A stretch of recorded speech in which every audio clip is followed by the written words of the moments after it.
We have a professional ass kicker in studio, Asa Ten Pow. He is fighting at Glory 68, coming up this Saturday at the James L. Knight Center. Thank you for joining us, Asa. Appreciate it, man. Thank you guys for having me. Much appreciated. Get up into that mic. Don't be afraid of it. Get close. Yeah, I get yelled at. Don't worry. I get yelled at. Thank you, everybody, for having me.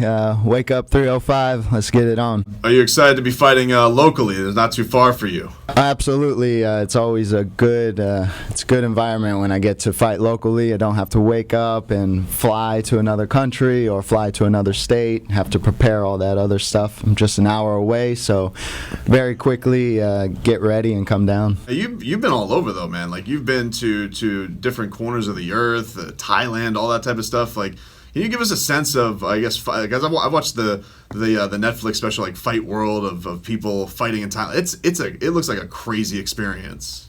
Yeah, the fighting experience in Thailand is a little bit different from the Western world. It's an everyday occurring thing. So you're fighting literally for your livelihood there. You're getting paid peanuts, so you're going to have to fight 3 times a week sometimes just to make some money for the week or for the month. But it's a little bit more, I guess you would say, like the Wild West over there. Not that anything goes, but the rules are much more less than over here. They're much more strict over here. So you're doing a lot more with your body over there and putting yourself in a situation than you would be over here, I guess. How long were you doing that? Like before you got to Glory, which is like renowned around the world and is, of course, a very famous kickboxing promotion. Like, can you take us to some of like the beginning places where you're like, man, this is a seedy situation that I'm in right now? Yeah, man, when I was in Thailand, I had to go over and fight. They called me like 2 weeks. They said, hey, do you want to fight on this show? It's a big show, and it happens to be the most famous guy's show. So I was like, all right, yeah, let's do it. And kind of something that doesn't happen over there, I guess, is like blood work and medical checks and stuff like that. So it's a little bit different. So you could be getting in the ring with somebody not too sure about. So wait. So there's no drug tests. So like you could get in there with somebody who's hulked up Potentially, on yes. anything, any type of horse steroid that they want. And you have to go fight this person. I mean, if you're in Thailand, you kind of understand, like, it's a third world country. Not everybody going to have that kind of money to do that anyways. Right. So it's a little different. But yeah, it does happen. I'm sure there's plenty of guys that aren't honorable in the sport. And have you fought somebody that you knew for sure was like juiced to the gills, and you're like, oh my gosh? I wouldn't say I knew for sure. That's highly suspicious. If they came out positive, then yeah, for sure. But I've had my suspicions, yes. Of course. Now, hey man, how'd you get into this lifestyle? My mother and father put me in when I was 5 years old. I started really competing when I was about 12, 13 as an amateur, and then from there just kept at it through high school, and didn't seem like anybody else was really doing it, so I thought it was like my own little niche, and I thought I was cool and the only one doing it. And then MMA kind of sprung up and people started doing it, but I kept to kickboxing mostly and Muay Thai. Was there any temptation to go to MMA? I did MMA for a while. I had about 10 fights in MMA. I just enjoyed kickboxing so much, and yeah, I just like the sport. I grew up with the old school K1 videos and old Glory Showtime videos, so all that like resonated with me. Talked to you a little bit about this during the break, but our co-host here, Leroy Horde, former NFL running back. He's he too has been in big slugfests out on the gridiron. Let me explain myself before you because he has been to the highest of athletics. He judges athletes and when things happen. So, for example, one of the things we love doing on this show on Mondays is seeing what are the best knockouts of the weekend. All right. Okay. Whenever a fighter gets head kicked to hell, he thinks this is the worst fighter on the planet because there's no possible way a professional fighder should get knocked out via head kick. That's not what I said. Well, it is. Here's what I said. If you do your scouting, if you watch your film, you know that the kick's coming. If you're gonna get knocked out, it's gonna be playing into his strengths. So I got to counter his strengths. That's all I'm saying. Is it possible the other guy could be just that great that even though you scouted it and know it's coming, he's going to get you in the head? That's what happens when you get these Caesar salads in the ring. That, you know, or for example, who's Masvidal? Yeah, do the knock the flying- guy out in 2 seconds. Yeah, flying knee. You can't run with your face like that. Come on. Okay, now, It's not Asa, that easy. can you please Look, explain I to don't him? want to get knocked out. No. I want to Sir? win. I want to Hey, fight. you had your chance. Fine. Let the Go. professional explain why that happens. Yeah, so let's just, I'll say it like this. I mean, every sport has its own athletes.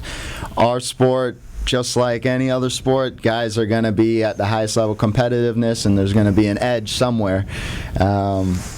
I kind of relate it a little bit to like a cornerback wide receiver. When you're the cornerback, you kind of have to play the wide receiver, and sometimes, you know, the wide receiver has got all the moves to pick from while the corner has to kind of watch and react. So not all the time are you going to get, you know, just because you train for the kicks coming to your head and the legs doesn't mean you're always going to see it. You know, then you're not always going to react to it correctly. But I wouldn't go as far as getting knocked out that fighter shouldn't be in there.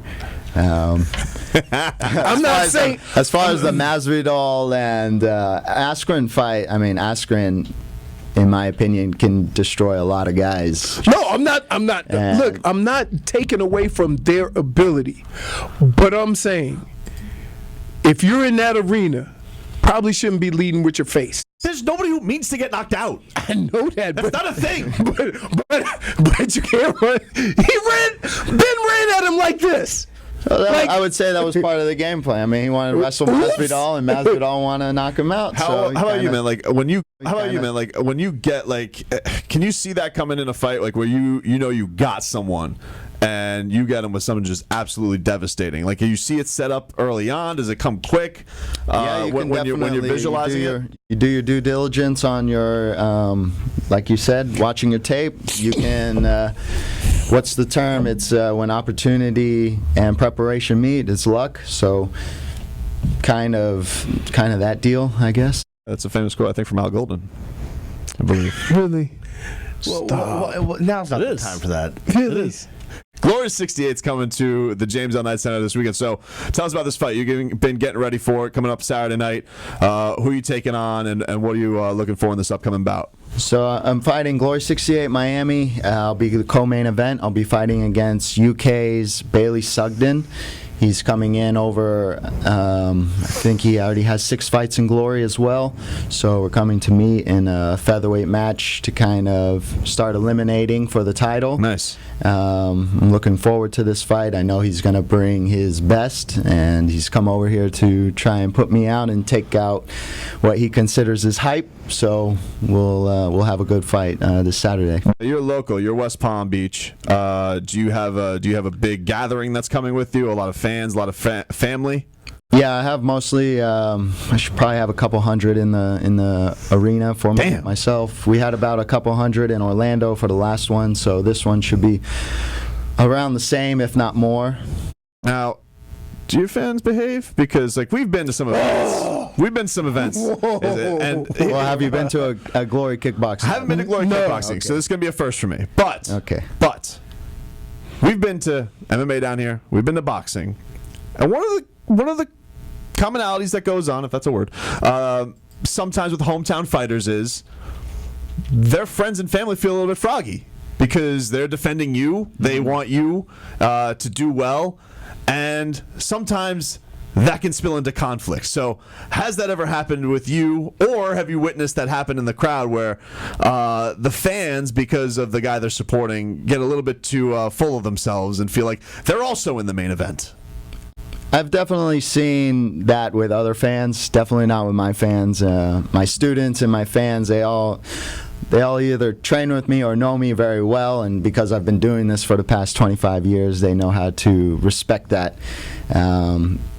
we, especially at Glory events, it's a different vibe. It's not the same kind of, I guess, fan base that comes out. I would say it's a lot of martial arts fan base that comes Right. out for it. So there's a lot of respect. A lot of respect. So you won't see what happened like in Mexico at UFC Mexico, where they just started tossing That bottles. was what, at each Leroy. We other. haven't talked about that. Did you see what happened in Mexico?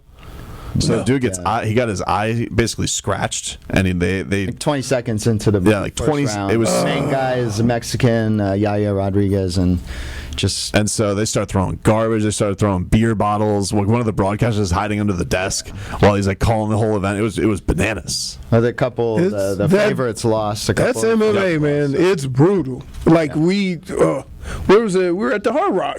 Yep.